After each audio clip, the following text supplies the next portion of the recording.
History by Numbers, episode 128. I've been seeing quite a few of those, original in some way, documentaries, the series episodes. In that, as I've said before, it's note number 12, maybe. They have some things speaking for these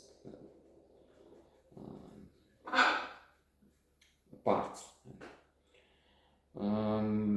Because for one thing, you have history, and that's interesting. Tenure, as some smart man said it, if you don't know it, maybe consider it. You're cursed to repeat it. And then we have examples of things that happened in the past. People didn't take notice, didn't learn from them, and then same trouble again. And the example I'm thinking of,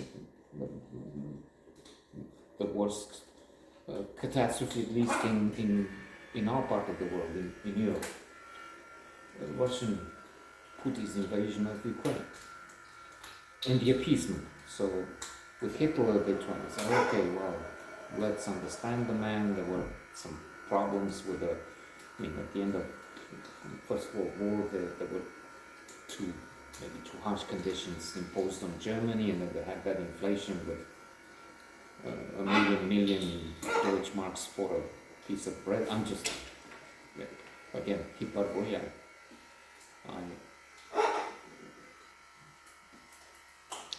I don't give the exact value, figure of the new wake up and make more sense, inshallah. But I'm just saying, so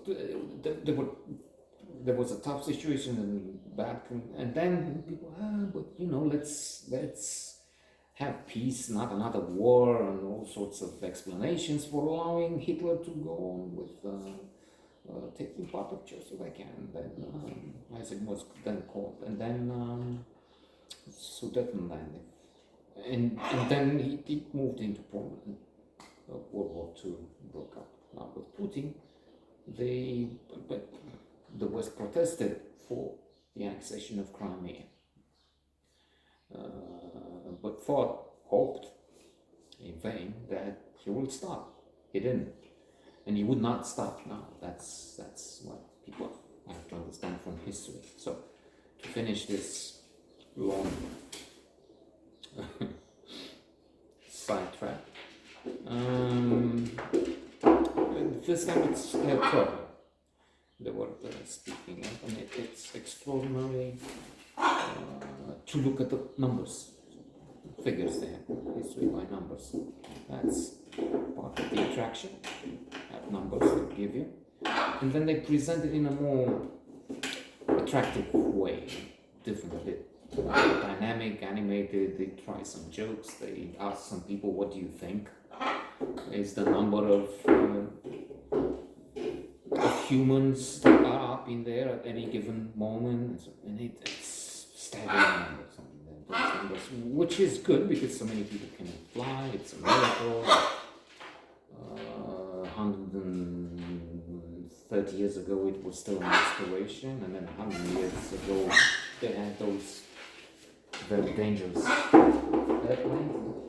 Now it's possible. Now there's low cost, so we can also let these two birds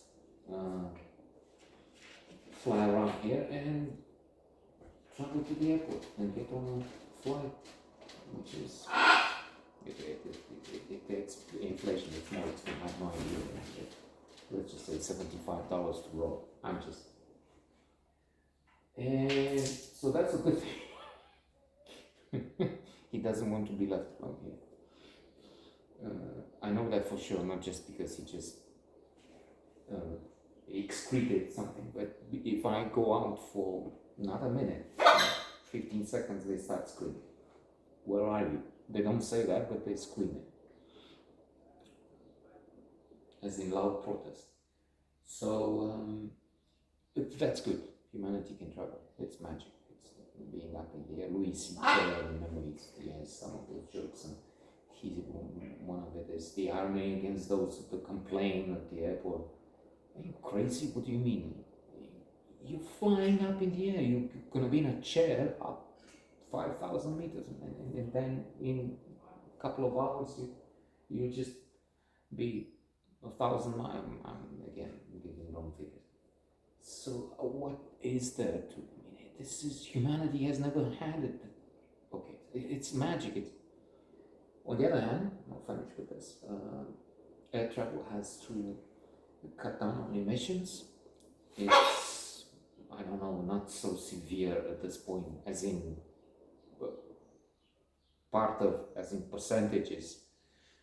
It's 5%, I don't know, of the whole pollution humanity is throwing up in the air and in the seas, pollution everywhere. But still, that will increase because other sectors will find ways that will be electric. That way we have electric cars. Even here, there's been a jump in numbers, granted from a very low base, and then also in proportion with cars. It's not as if we sell millions of cars here, but small place, small, real. But if using electricity or other means might come to be used in a few years, it's a big for shorter flights. It's still a distant perspective for the long haul, for the transatlantic. So you can't have at this point. It doesn't near the solution to, as with cars.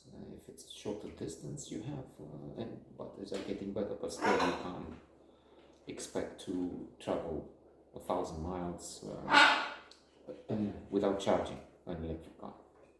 And if you want to cross the Atlantic, then you have to have batteries will be very heavy. Okay, so we'll see what solutions they have in the future.